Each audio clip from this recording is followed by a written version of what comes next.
podemos presentarnos delante de Dios y decirle: Señor, ten misericordia de mi alma, ten misericordia de mi condición, Señor, dame ese gozo, dame esa esperanza, dame esa salvación que tú has prometido. Podemos orar y bendecirnos, hermano. Usted puede ponerse la mano sobre su cabeza y diga: Señor, como sacerdote que soy, me bendigo a mí mismo. Dios lo escucha, es bíblico eso. Ejercemos un sacerdocio individual. Ejercemos un sacerdocio familiar. Si hay personas en su familia que no son salvas, que están oprimidas, que están, hermano, en angustias, en distintas necesidades, ejerza su sacerdocio familiar y dígale: yo soy de Dios, yo soy un ministro de Dios, yo te hablo a ti en el nombre de Dios, y use el nombre de Dios con poder y autoridad, y bendiga a su familia, bendiga a sus hijos, bendiga su casa, bendiga a su esposa, bendiga su trabajo, bendiga su cuenta bancaria, bendiga todas las cosas que Dios le da, porque usted es un sacerdote para su familia.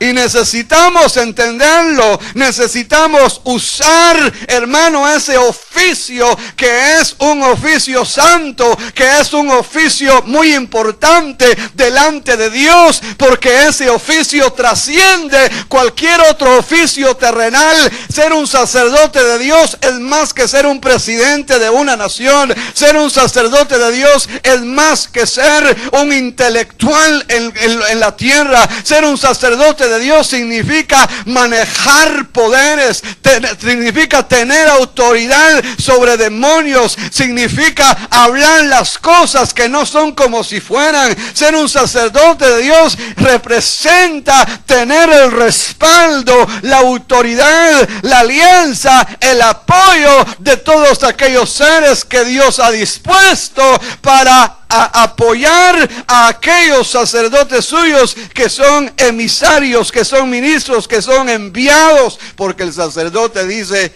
mensajero es del Señor. Mira, el sacerdote mensajero es del Señor. Qué posición tan importante. Sacerdocio individual, sacerdocio familiar, pero mire, sacerdocio también comunitario, o sacerdote de la ciudad o de un país. Mire, hermano, qué tremendo privilegio. Tenemos un sacerdocio cuando venimos a nivel iglesia. Hermano, se ejerce un sacerdocio dentro de la iglesia y las bendiciones son mayores a través de esa autoridad, a través de esa cobertura que Dios ha dado. Primera de Pedro 2:9, pero vosotros sois linaje escogido, real sacerdocio, nación santa, pueblo adquirido para posesión de Dios, a fin de que anunciéis las virtudes de aquel que os llamó de las tinieblas a su luz admirable. Hebreos 8:3, porque todo sumo sacerdote está constituido para presentar ofrendas y sacrificios, ofrendas y sacrificios, por lo cual es necesario que éste también tenga algo que ofrecer. Entonces podemos ver, dice, sacerdote constituido, establecido por Dios con poder y autoridad. Y en lo que respecta al sacerdocio de Cristo, usted lee allá en el Salmo 110, dice: juró Jehová y no se retractará, tú eres sacerdote para siempre, conforme al orden de Melquisedec. Ahí está hablando de Cristo Jesús, del sacerdocio de Cristo y de su iglesia. Podemos ver de que el Señor ejerce un sacerdocio eterno, porque no es un sacerdocio transferible, porque el Señor es infalible. En el sacerdocio antiguo el sacerdote fallaba, y por eso es de que se cree que el sacerdote, cuando entraba al propiciatorio y a presentar la sangre del cordero del sacrificio, tenía campanitas y una cuerda atada a sus pies, porque si había pecado, si había falla en el sacerdote, era el último día que estaba ahí en la tierra, ahí mismo caía muerto y lo sacaban así con el lazo. Pero Cristo Jesús sin pecado, Cristo Jesús infalible, por lo tanto es un sacerdocio eterno, y nosotros en Cristo Jesús, hermano, estamos dentro de ese mismo sacerdocio. Y nosotros presentamos sacrificios al Señor en 3 niveles. Presentamos sacrificios espirituales. ¿Cuáles son esos sacrificios espirituales? Son alabanza, adoración, es la predicación del evangelio. Nosotros lo hacemos, ¿verdad?, en el nivel espiritual. Presentamos, hermano, ofrenda también, ¿verdad?, de hijos espirituales que se convierten, porque Pablo está hablando acá de que él presenta la ofrenda. Mire, versículo 16, de los gentiles, para ser ministro de Cristo Jesús a los gentiles, ministrando a manera de sacerdote el evangelio de Dios, a fin de que la ofrenda que hago de los gentiles sea aceptable, santificada por el Espíritu. El apóstol Pablo presentaba delante del Señor todos sus hijos espirituales, así como en la ley el primogénito le pertenecía al Señor, así como también en la costumbre de Israel, en la circuncisión, el varón al 8º día circuncidado, o sea, eso se llama consagración, era entregárselo a Dios. Así también nosotros, hermano, mire, por eso cuando un alma se convierte y usted ora y le dan el privilegio de orar, ese es un gran privilegio. Cuando alguien se convierte y usted le dice, haga la oración conmigo del penitente, la oración de la conversión, repita conmigo, porque pues nosotros en esa etapa no sabemos orar, sabíamos rezar, Padre nuestro, toda esa cosa, ¿verdad? Pero y uno dice, bueno, ¿verdad? Y para no rezar, porque pues el rezo es abominación a Dios, dice la palabra de que a Dios no le agrada las repeticiones vacías, ¿verdad? Entonces cuando nosotros oramos por alguien, le estamos presentando ese hijo al Señor. Le estamos diciendo, Señor, te lo presento como una ofrenda para ti. Te lo presento, Señor, como un fruto de lo que me has dado en Cristo Jesús. Entonces hay sacrificios espirituales. La consejería es espiritual. Cuando usted ministra a alguien un consejo espiritual de la palabra, mire, la liberación es un trabajo de carácter espiritual. Usted va a luchar con espíritus que están oprimiendo, que están atando a la vida, y usted entra en ese ámbito espiritual con el poder de Dios, hermano, y usted está ministrando liberación a esa alma, a ese cuerpo o a ese espíritu que está ahí. Entonces mire, hay sacrificios de carácter espiritual. Uno de sacerdote se mueve en ese nivel. Uno tiene el discernimiento espiritual, uno sabe cómo está el alma de la persona ahí, como cuando Pedro vio a Simón el mago, le dijo, veo que estás atado espiritualmente en hiel y amargura. Y él dijo, orad, rogad por mí, le digo a Pedro, ¿verdad? Y Pedro le dijo, arrepiéntete de esa tu maldad. Entonces, los sacrificios nuestros son espirituales. Dice allá en Hebreos capítulo 13, dice, ofrezcamos por medio de él siempre sacrificio de alabanza. Dice, ofrezcamos por medio de él siempre sacrificio de alabanza, es decir, fruto de labios que confiesen su nombre. Entonces nosotros tenemos ese sacrificio espiritual. Hay servicio espiritual que se le presenta a Dios también, hermano. Especialmente cuando estamos intercediendo por alguien. Cuando estamos ayunando por la iglesia, estamos ayunando por alguien. Ese es un servicio espiritual que se hace delante de Dios. Y nosotros somos llamados a participar, hermano, no solamente porque es nuestra función, es nuestro deber, pero a la vez también pues debe de ser, ¿verdad?, un deseo profundo de poder ayudar a las personas que están en una condición o en una necesidad en la cual ninguna otra persona, porque mire, los brujos, los hechiceros, ¿verdad? Que el Señor los reprenda, ellos de alguna forma le dicen, te voy a hacer una cura, te voy a hacer una limpia, te han hecho un trabajo, te voy a quitar el maleficio, te voy a sacar de la desgracia familiar que ha caído, y hermanos, todas son promesas falsas. Ellos lo que hacen es, por un lado, quizás le quitan un chamuco, pero le meten otros 3 más.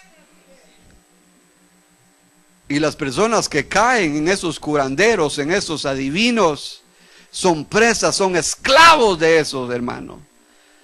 Porque realmente solamente Cristo Jesús puede dar libertad, dice la palabra, y conoceréis la verdad, y la verdad os hará libres. Cristo Jesús es el único que puede darle al hombre la verdadera libertad, y Él lo hace a través de nosotros.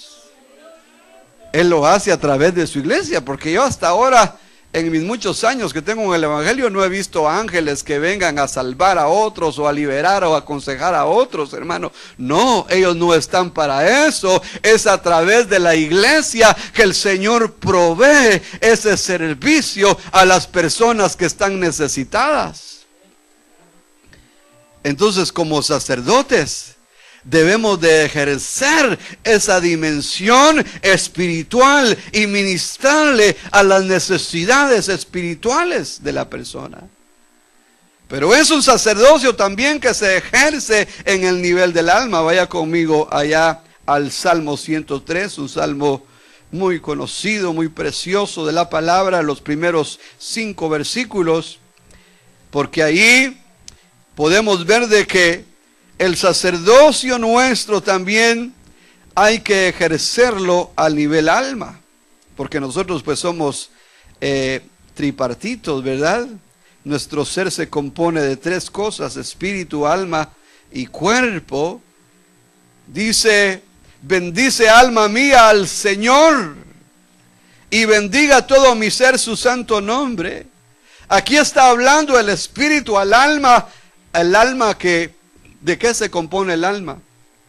Se compone de sentimientos. Los sentimientos están en el alma. Las expresiones de dolor, toda expresión de gozo, de alegría, toda sensación del alma. En el alma está la conciencia, en el alma está la voluntad, en el alma está el intelecto, el raciocinio, la meditación. En el alma está pues la evidencia de que existimos, la certidumbre de quiénes somos. Nuestra identidad es a nivel alma, pero el alma muchas de las veces no reacciona de acuerdo a la palabra de Dios, porque el alma es muy susceptible al ambiente. El alma es muy susceptible. Usted ve una película en donde lloraron ahí, el alma suya quiere llorar, ¿ya? Y quiere llorar. Y se mueve uno de acuerdo al ambiente. El alma es muy sensible, muy susceptible a las cosas exteriores, y por eso es de que el alma necesita estar afirmada en Dios, hermano, en la presencia de Dios. El alma tiene que ser escudada por la palabra de Dios, tiene que tener una protección donde quiera que el alma ande, porque el alma reacciona de acuerdo al nivel o al sentir en donde esté. Por eso es de que dice, hay que hablarle al alma. Dice, bendice alma mía al Señor y no olvides. El alma puede ser olvidadiza y uno tiene que estarle recordando al alma, acuérdate alma mía que el Señor te salvó, te rescató. Acuérdate que antes estabas hundida en el vicio, porque el alcohólico, el vicioso, no es su cuerpo, aunque el cuerpo pues en sí le va a pedir, pero esas ataduras están en el alma. Esas ataduras están en el alma, porque el cuerpo hace lo que el alma quiere. El cuerpo no se maneja solo. El cuerpo es como un automóvil, hermano. El automóvil no se maneja solo, aunque han avanzado tanto, ¿verdad? De que he oído por ahí de que la compañía Google está pues trabajando con ciertos automóviles que son piloteados por el internet, hermano. Y todo lo que se está viendo en la ciencia, ¿verdad? Pero mire, aún así necesita de alguien o de algún instrumental que lo dirija. Y así es nuestro cuerpo. Nuestro cuerpo va a hacer lo que el alma le diga que haga. Por lo tanto, los males que hay en el cuerpo, los vicios, si el cuerpo come mucho es porque el mal está en el alma. Si el cuerpo, hermano, tiene problemas, ¿verdad? En los cuales no está siendo atendido, son situaciones del alma. Entonces hay que hablarle al alma, dice, bendice alma mía, no olvide los beneficios. Él es el que te perdona todas tus iniquidades, el que sana todas tus enfermedades, el que rescata de la fosa tu vida, el que te corona de bondad y compasión, el que colma de bienes tus años, para que tu juventud se renueve como el águila. Aquí dice él, hablando del Señor, porque de lo que se trata es de que el alma se enamore, porque el amor está en el alma. Sentimientos están en el alma. Entonces lo que quiere el salmista es: enamórate de Dios. Él es el que te provee todo, Él es el que te cuida, Él es el que te da todas las cosas. Alma mía, enamórate de Dios, no te enamores de nadie más. En otras palabras, pues, para que no sufras, porque el alma sufre cuando se enamora de la persona equivocada. Queda herida, queda defraudada, queda lastimada el alma y cuesta restaurarla, porque el alma se entregó a aquella persona que le hablaba dulcemente, que le prometía el cielo, la tierra y todo lo que hay en ellos, hermano, y después se dio cuenta que todo aquello era una farsa. Él me mintió, me dijo que me amaba y no era la verdad. Entonces hay que enamorarse, porque mire, el salmista le está diciendo: Él es el que te rescata, Él es el que te provee, Él es el que te colma de bienes, no nadie más. Entonces mire, el salmista le está diciendo a su alma: enamórate del Señor y vas a estar segura, ¿verdad? Porque hay que hablarle a nuestra alma y hay que ministrar al Señor, hermano, porque mire, el Salmo 42 dice: como el siervo brama por las corrientes del agua, así clama por ti, oh Dios, el alma mía. Mi alma tiene sed. Es el alma ahí adorando a Dios, porque con el alma también se adora a Dios. Porque la adoración, el servicio a Dios debe de ser en el completo, integral. Espíritu, alma y cuerpo. Entonces, como sacerdotes, acuérdese: sacerdocio individual, sacerdocio familiar, sacerdocio colectivo o representativo de otras esferas o de otros niveles, ¿verdad? Pero nosotros debemos, hermano, de hablarle a nuestra alma, porque allí, hermano, puede estar nuestro éxito o nuestra derrota, en la condición, en el estado anímico que esté nuestra alma, o en lo que nuestra alma piense o medite. Porque esas son capacidades, son funciones del alma. El alma tiene control de nuestros pensamientos. Y muchas de las cosas empiezan ahí. Pero ahora mire, la adoración o la ofrenda del cuerpo. Vaya conmigo a Romanos. Capítulo 12, Romanos capítulo 12, porque ahí nos dice la palabra que debemos de presentar nuestro cuerpo como sacrificio vivo, santo y agradable a Dios. Por consiguiente, hermanos, os ruego por las misericordias de Dios que presentéis vuestros cuerpos como sacrificio vivo y santo, aceptable a Dios, que es vuestro culto racional. Y no os adaptéis a este mundo, sino transformaos mediante la renovación de vuestra mente, para que verifiquéis cuál es la voluntad de Dios, lo que es bueno, aceptable y perfecto. Pero dice que presentemos nuestro cuerpo como sacrificio vivo. El sacerdocio nuestro es mejor que el sacerdocio del antiguo pacto, porque ellos presentaban animales que tenían vida, pero en el momento que ellos eran sacrificados morían. Dice la palabra que Dios es Dios de vivos y no de muertos. Dios desea un sacrificio vivo.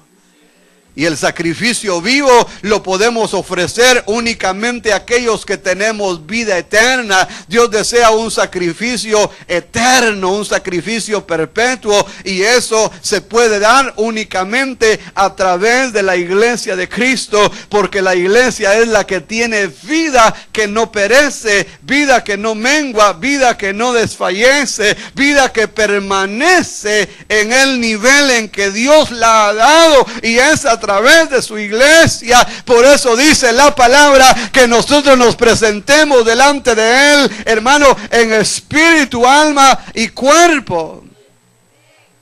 ¿Cuál es el sacrificio del cuerpo? Muchas de las veces el cuerpo nuestro no quiere, está un poquito cansado, un poquito renuente, indispuesto, ¿verdad? Pero cuando su espíritu quiere alabar a Dios, cuando su alma quiere alabar a Dios, entonces el espíritu y su alma vienen y le ordenan al cuerpo y le dice, haz un esfuerzo, inténtalo, alaba, porque es a través del cuerpo que vamos a nosotros manifestarle, vamos a darle al Señor ese sacrificio. Es a través de la expresión del cuerpo, porque danzar, alabar es hacerlo para el Señor, no solamente para perder peso, porque alguien dijo, con alabanza y danza se va la panza. No necesariamente es así. Es, hermano, ofrecerle al Señor un sacrificio espiritual. No es hacer aeróbics en la iglesia, no es hacer pasitos, el pasito del inducomentado, ¿verdad? O pasos de otros que, como usted sabrá, ¿verdad? Pero es cuestión de dirigir las cosas en el espíritu, en el alma y en obediencia a la palabra. Porque muchas de las veces, así como nuestro cuerpo no necesariamente se presta para querer ir a trabajar, tenemos que forzarlo, ¿verdad? El cuerpo quisiera quedarse durmiendo, especialmente en los días de invierno, que la cama está tan calentita y tan frío, lluvioso allá afuera, ¿verdad? Uno quisiera quedarse, pero dice, no tengo que ir a trabajar. Bueno, así también. Si el cuerpo responde a ese compromiso, entonces también tiene que responder para ir a la iglesia. Porque el alma y el espíritu quieren ir a la iglesia, pero quizás el cuerpo está ya, iba a decir echado, pero no, cansado, recostado en el sofá, ¿verdad? Está ahí descansando con el control, así quisiera quedarse el cuerpo, ¿verdad? Pero no. El alma y el espíritu dicen, no, tenemos que ir a la iglesia, tenemos que ir a alabar al Señor. Mire, en el cuerpo de Cristo Jesús, en el cuerpo literal, pero en el cuerpo espiritual o místico que somos nosotros de la iglesia, se puede ver de cómo los miembros del cuerpo de Cristo Jesús fueron para un servicio sacerdotal para Dios. Empezando, hermano, con la corona de espinas sobre su cabeza. Podemos ver de que eso representa las aflicciones que uno tiene muchas de las veces, ¿verdad? Por la obra de Dios, como Pablo decía, que él se afligía, él se preocupaba por el estado de los hermanos. Hay alguien que esté afligido, decía Pablo, y yo no me aflija con él. Hay alguien que sufra injustamente y yo no me indigne, y yo llevo la carga de las iglesias, decía Pablo. Busco en mi cuerpo completar los sufrimientos por el cuerpo de Cristo Jesús, que es su iglesia. No estamos hablando de una redención, porque el sacrificio de Cristo es único y suficiente para salvar y redimir a su pueblo. Pero Pablo, siendo un apóstol, el Señor le había permitido llevar cierta carga de aflicción sobre de él por su iglesia. Y muchas de las veces uno se aflige por la condición de la iglesia, ¿por qué no llegó esta familia? ¿Por qué el hermano así? Porque son cosas que, pero esa es la corona de espinas. El cuerpo es un instrumento. Es un instrumento para un sacerdocio presentárselo. Al Señor le clavaron sus manos en la cruz. Eso significa, hermano, entregar nuestra voluntad a Él. Nuestras manos representan también la acción, el trabajo. El apóstol Pablo decía, estas manos me han servido para proveer para mis propias necesidades, decía Pablo. Y así también nosotros, cuando trabajamos en el nombre del Señor, cuando trabajamos para la obra de Dios, los músicos que usan sus manos para las cuerdas ahí, alabar a Dios, hermano, o el teclado, ¿verdad? O las hermanas que están cantando, tomando un micrófono en sus manos, ellos están presentando sus manos como un instrumento de servicio. Es un sacerdocio que se está ejerciendo. Los hermanos que limpian la iglesia, que acomodan las sillas, que dan la mano a la entrada, que le están sirviendo al Señor, recogiendo platos o dando comida, todas esas áreas de servicio está dentro del sacerdocio. Y quizás los hermanos, y esto qué bueno, y ojalá que tomen la palabra como lo es, palabra de Dios, porque aquí no estamos tratando de estimular carnalmente o emocionalmente a nadie. Estamos hablando de algo que tiene una base sólida en la palabra de Dios, hermano, porque lo que hacemos debemos de hacerlo en la conciencia, en la comprensión de que es la extensión del sacerdocio de Dios. Y quizá usted pensó que el recogerle el plato a un hermano era una cosa mínima. No, es una cosa muy valiosa, porque está dentro del sacerdocio que ejercemos. El sacrificio del cuerpo envuelve eso. Clavar las manos es entregárselas al Señor, ¿verdad? Decirle: Señor, aquí están mis manos. Mis manos, úsalas para ti. Yo no quiero usar mis manos para ejercer violencia, para golpear a alguien, porque dice tu palabra que debo de levantar manos libres de ira, libres de contienda, manos santas, manos dedicadas para ti, Señor. Ofrenda que pueda poner en ellas y presentárselas a ti, o abriendo mis manos para recibir, Señor, lo que tú tienes para mi vida. Al Señor le clavaron sus pies. Los pies representa el caminar, representa que nosotros debemos de caminar en la guianza, en el poder de Dios, no caminar a nuestro antojo, porque el Señor le dijo a Pedro: Pedro, cuando eras joven te ceñías, te vestías e ibas donde querías, pero cuando seas viejo te ceñirá otro y te llevará donde tú no quieras. Porque el Señor le estaba diciendo: esos pies tuyos, Pedro, hay que clavarlos en la cruz para que sea el Señor el que dirija tus pasos. Y dicho sea de paso, usted puede ver dentro del contexto de San Juan capítulo 21, Pedro todavía se mueve por sí mismo, porque le preguntaron: Pedro, ¿dónde vas? Y dijo: a pescar voy, ¿verdad? A pescar voy. No era el Señor que lo estaba dirigiendo en eso, él estaba dirigiéndose a sí mismo. Pero qué interesante es de que antes le dice: Señor, le pregunta 3 veces: Pedro, ¿me amas? ¿Me amas? ¿Me amas? Porque el amor también es algo. El amor se expresa en los 3 niveles, en el espíritu, alma y cuerpo. Pero ahí podemos ver de que era una situación de que en su alma Pedro no había corregido. Y por eso el Señor le hace ver de que él necesita corregirse en su alma y definirse y entender de que el Señor, hermano, desea un sacrificio integral, espíritu, alma y cuerpo. Porque hay quienes, ¿verdad? Hermano, fíjese que no estuve con usted en la congregación, pero estuve en espíritu, mi espíritu estuvo ahí. Y uno le dice: no, hermano, no es suficiente, traiga su alma y traiga su cuerpo también para que lo veamos, ¿verdad? No sé si alguien le ha dicho así, ¿verdad? Ay, hermana, lo siento mucho, ¿verdad? Lo que le ha sucedido, mire, mi espíritu está con usted. Y uno agradece, pero no, hermano, ¿verdad? También somos humanos y el calor corporal ayuda, el abrazo, ¿verdad? Ese abrazo, ese beso, eso ministra también. Entonces, mire qué importante es en el cuerpo del Señor la lanza que penetró en su costado.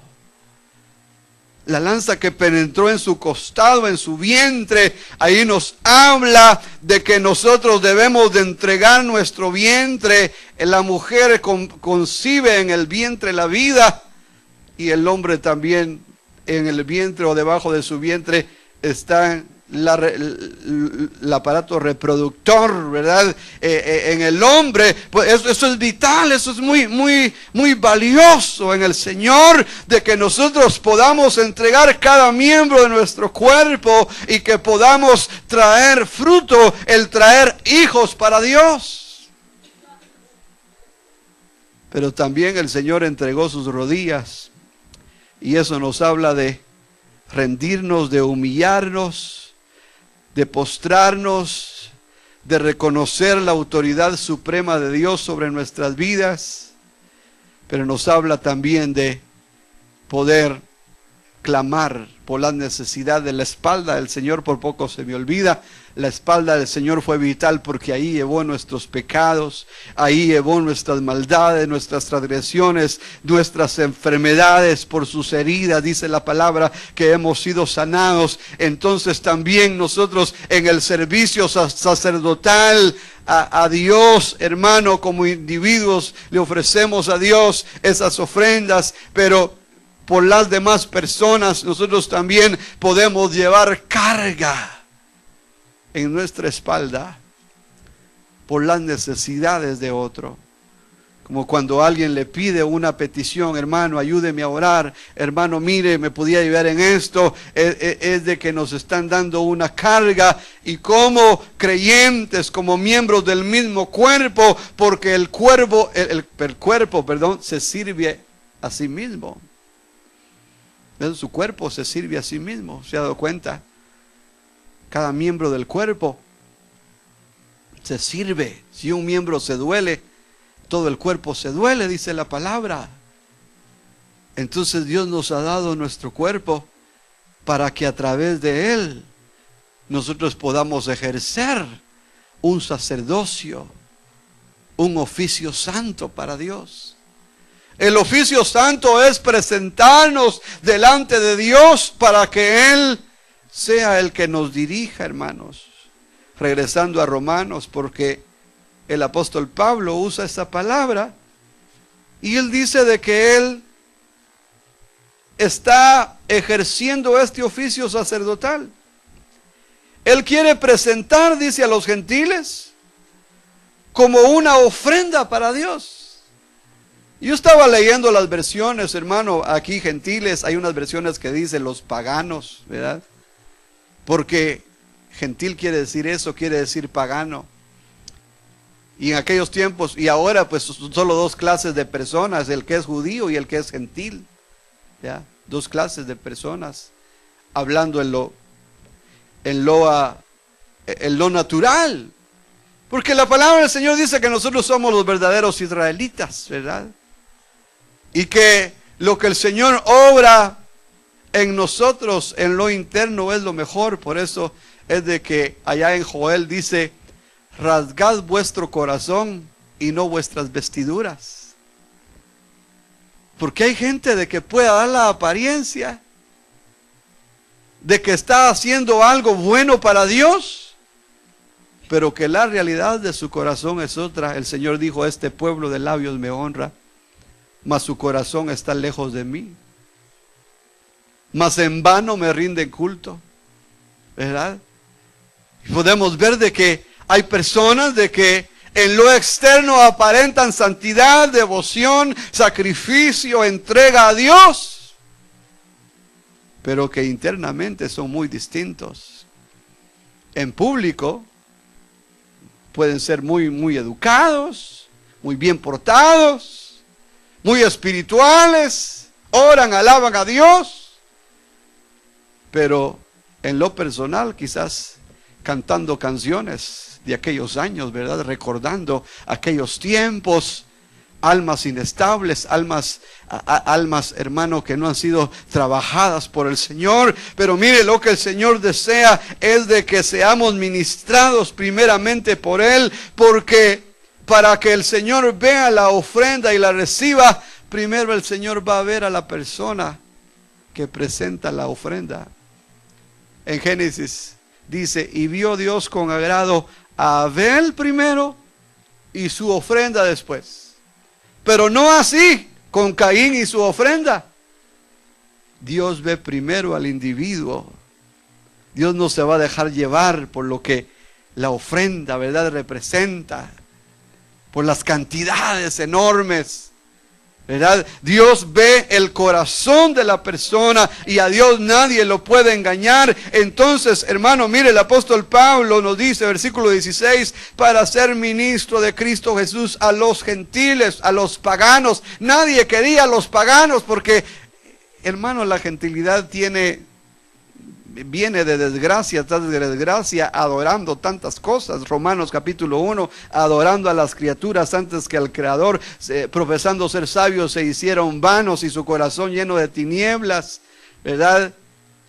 Entonces podemos ver cómo, si usted lee la historia de la humanidad, se ha adorado todo, hermano. Aún hasta ahora en la India tienen miles y miles de dioses, adoran las vacas, ahí están muriendo ellos de hambre y no se las comen porque dicen de que esa vaca puede ser su suegra reencarnada.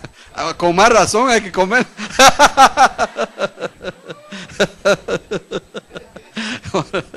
Entonces, mire, podemos ver de que el hombre, pues en su ignorancia, cae preso, ¿verdad?, de todas esas enseñanzas vanas y erradas de la palabra de Dios.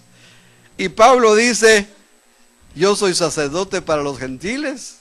Para los judíos era una burla, ¿verdad?, porque decía, los gentiles no valen nada. Perros les llamaban a los gentiles, los judíos. Y que Pablo diga, yo soy sacerdote para los gentiles, era el hazme reír de los judíos. Sacerdote de los gentiles. Si los gentiles no valen nada, hombre, ¿verdad? Ese era el pensamiento de ellos. Pero Pablo reconoce, porque anteriormente, hermano, mire lo que dice los versículos del 9 en adelante.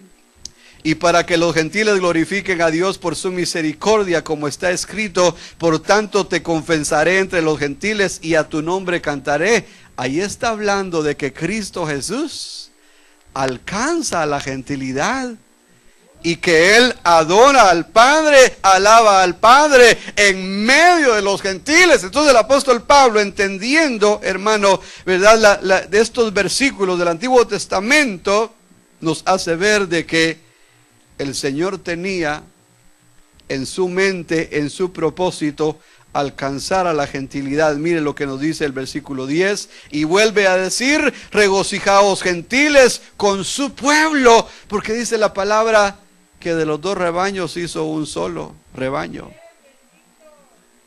Dice la palabra que en Cristo Jesús ya no hay distinción entre hombre y mujer, entre esclavo y libre, entre gentil y judío.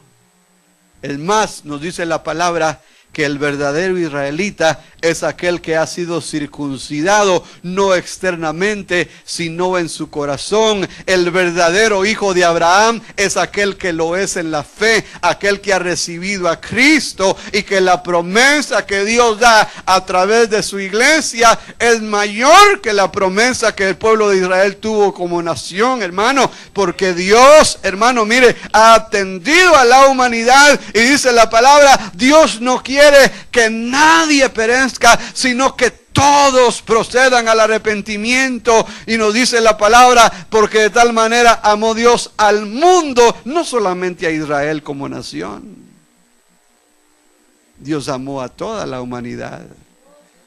Y por eso cuando entendemos estos versículos, entonces Pablo dice, yo soy un sacerdote, dice Pablo, para los gentiles. Para los judíos era motivo de risa, porque sabían ellos hasta ese tiempo que la gentilidad no tenía muchas promesas, porque no se habían interpretado muchas partes del Antiguo Testamento, ¿verdad? Pero cuando vemos, especialmente en Romanos, porque, ¿verdad?, en Romanos Pablo ataca a su pueblo, dice, tú que piensas que eres judío, Romanos capítulo 2, léalo en su casa, tú que dices que eres judío, tú que dices que eres guía de ciegos, tú que dices que guardas a los templos, cometes abuso, profanas templos, tú que dices que no hay que robar, robas. Y está hablándole al pueblo israelita de que ellos se aferraban en promesas, pero que no daban la medida para obtener esas promesas. Entonces vamos cerrando, porque versículo 11 dice, alabad al Señor todos los gentiles y alabadle todos los pueblos. Usted lee en Apocalipsis que dice que hubo una congregación de todo pueblo, de toda etnia, de toda nación, y que todos cantaban al Señor. Entonces podemos ver, hermanos, de que la iglesia es universal, y no estamos usando un nombre de una iglesia en particular, ¿verdad? Estamos hablando de que la iglesia es general en todos los tiempos, en toda la historia, que la iglesia es mundial, hermano. Una sola, pero que está representada en muchos lugares, pero que la iglesia es una sola, de toda tribu, de toda lengua, de toda nación, de todo linaje.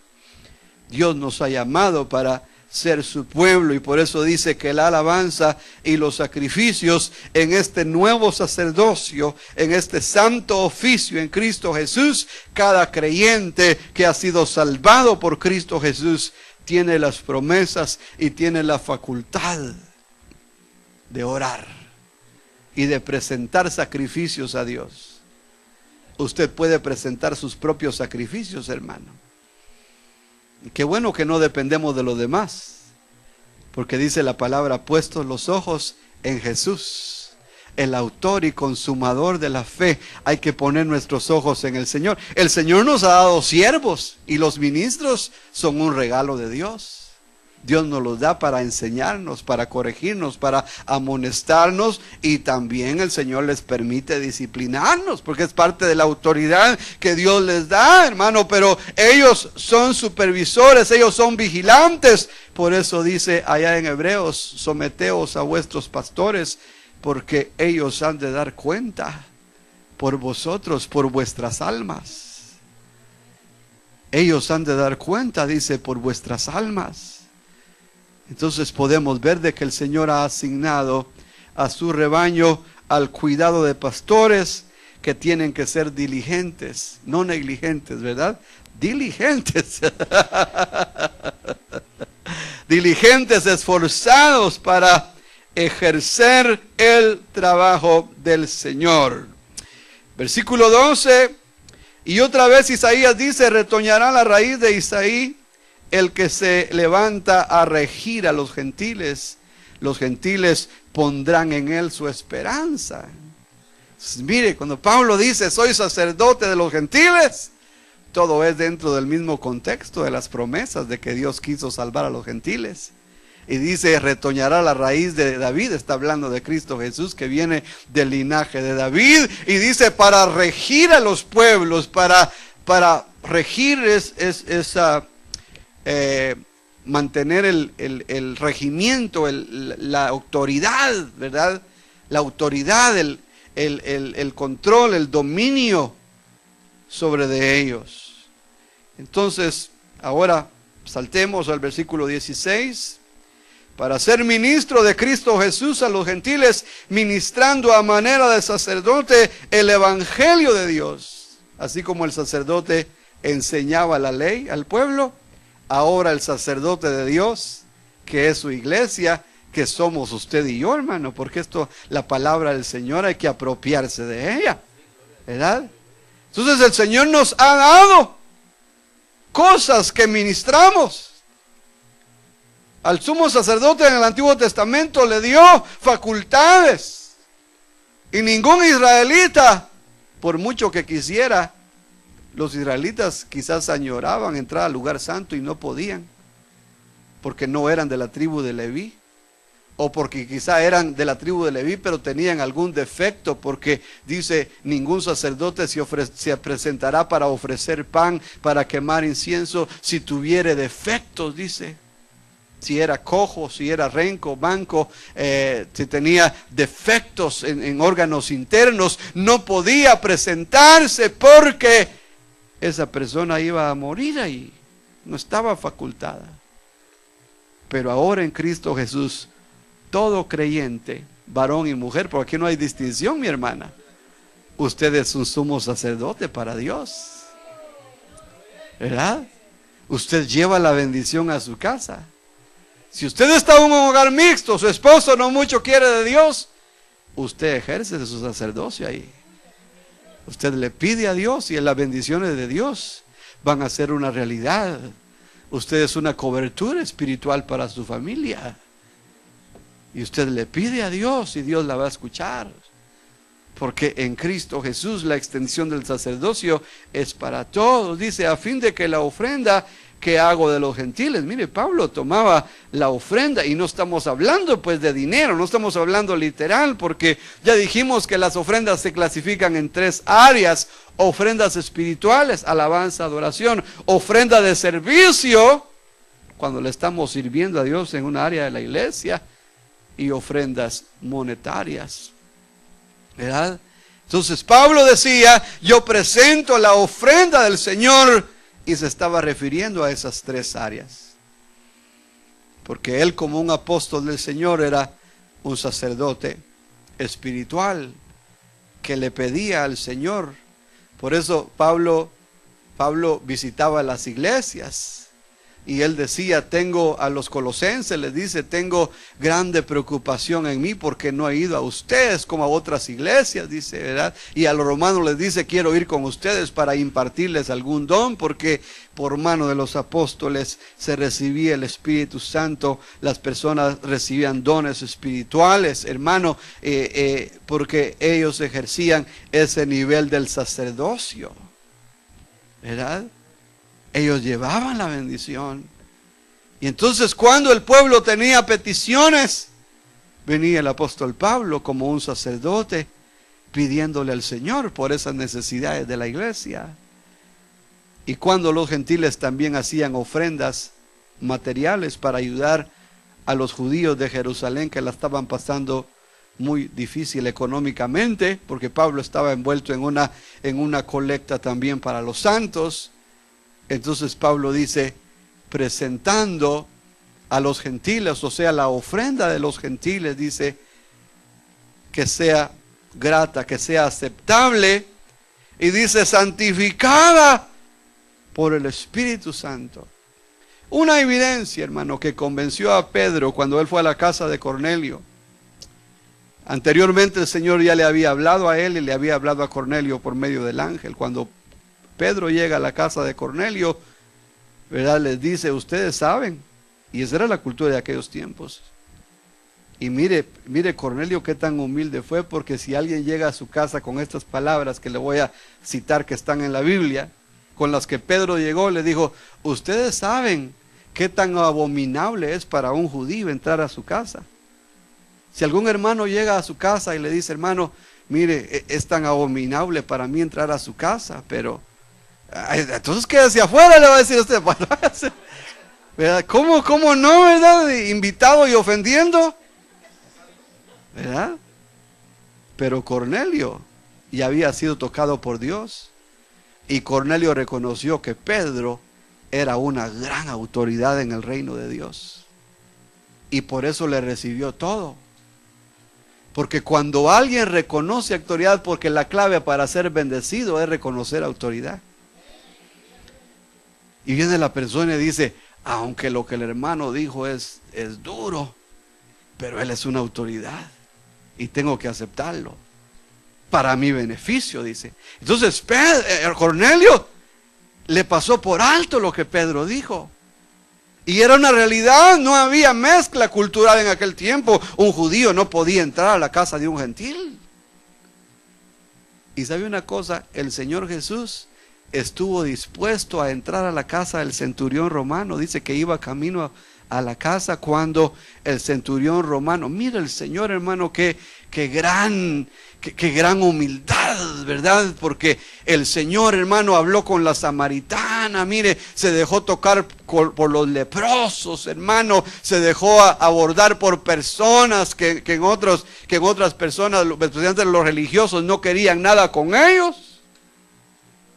El Señor iba camino a la casa del centurión romano cuando el centurión le mandó su siervo y le dijo, así dice mi Señor, no soy digno de que entres a mi casa, nada más di la palabra. Mire, hermano, entonces podemos ver de que el Señor iba dispuesto a entrar a la casa. Pedro entró a la casa de Cornelio, aunque explicó, ¿verdad?, cuáles eran los requerimientos o las abstenciones de aquellos tiempos, hermano. Pero Pedro entendió de que Dios estaba llamando a los gentiles, cumpliendo las profecías que estaban en los profetas, hermano, cuando el Espíritu Santo descendió sobre de ellos, porque Pedro ni aún había terminado de hablar, cuando ellos empezaron a hablar en lenguas y a profetizar, el Espíritu los bautizó, y Pedro dijo: he aquí el Señor los ha bautizado, ¿acaso hay alguien que les impida que se bauticen? Si habían sido bautizados por el Espíritu Santo, ¿qué es más, el bautismo en agua o el bautismo en el Espíritu Santo? El bautismo en el Espíritu Santo. El Espíritu Santo ya los había bautizado. El bautizarlos en agua era nada más un trámite, porque pues dice: el que crea y sea bautizado será salvo. Entonces había que hacerlo por obediencia. Nadie se bautiza para ser salvo. El bautismo nada más confirma que ya es salva la persona. Así es doctrinalmente. Pero podemos ver de que el Espíritu los consagró a ellos. Por eso dice Pablo que la ofrenda de los gentiles santificada por el Espíritu Santo. Entonces Pablo, terminamos con esto, el apóstol Pablo estaba ejerciendo su sacerdocio como predicando el evangelio, enseñando en las iglesias gentiles, tomando lo que el pueblo gentil le presentaba a Dios. Él era un representante para ellos, ejerciendo toda función sacerdotal. Así también nosotros como individuos, hermano. Y si cada uno de nosotros, en primer lugar, conoce el sacerdocio que Dios nos ha dado, y segundo punto, lo ejerce, porque no basta con conocerlo, hay que ejercerlo, si no de nada nos sirve. Hay que ejercer el sacerdocio. Entonces, ejerzamos nuestro sacerdocio en los 3 niveles: espíritu, alma y cuerpo. Ejerzamos el sacerdocio individual, familiar y colectivo. Ejerzámoslo, hermano, porque es la voluntad de Dios, porque Dios va a bendecir. Dice la palabra: lo que ates en la tierra será atado en los cielos, lo que desates será desatado.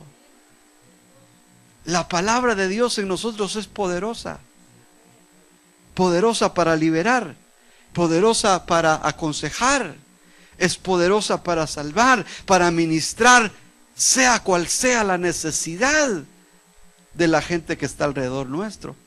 Y si nosotros ejercemos el sacerdocio de una buena forma, vamos a ver los resultados alrededor nuestro. Y en esta obra, este lugar se va a quedar pequeñísimo para el fruto que le vamos a traer al Señor, porque vamos a venir, ¿verdad? Así como vienen nuestros hijos, ¿verdad?, que se casan, llegan a visitar a papá. Mira, papá, te presento, aquí está tu nieto, mira. Y uno, ¿verdad?, como abuelo, bien contento, los abraza y todo, y dice: hijo, me trajiste un fruto. Entonces vamos a venir a la iglesia, vamos a decir: Señor, aquí te traigo este fruto para ti. Estamos ejerciendo el sacerdocio en esos niveles. Póngase de pie conmigo y vamos a orar, vamos a pedirle al Señor de que Él nos dirija, de que nos entreguemos. Acuérdese la figura del cuerpo literal de Cristo. Acuérdese que el cuerpo de Cristo somos nosotros en lo espiritual. El Señor es el que obra. Él es el que obra en nosotros. Él es el que opera el querer y el hacer para que todo se haga de acuerdo a la voluntad soberana de Dios. Porque es Dios el que nos va a dirigir espiritualmente. A los sacerdotes, ellos esperaban que el Señor los guiara, que el Señor les demostrara las cosas que necesitaban hacer. Y nosotros debemos de entregarnos al Señor para ejercer ese sacerdocio, para buscar de Él, como dice su palabra, para que el Señor nos use en todo nivel, que podamos ser nosotros ese instrumento poderoso en sus manos. Padre amado, te damos gracias por tu palabra, Señor, que nos muestra este gran oficio, este oficio santo, Señor. Porque este oficio santo envuelve muchas cosas: la salvación, el fortalecimiento, la guianza de tu pueblo, Señor. Este oficio santo, Señor, tiene que ver con nuestras necesidades propias, porque tenemos un alma que necesita ser atendida, Padre. En nuestra mente, en nuestros sentimientos, Padre, en nuestro nivel de comprensión,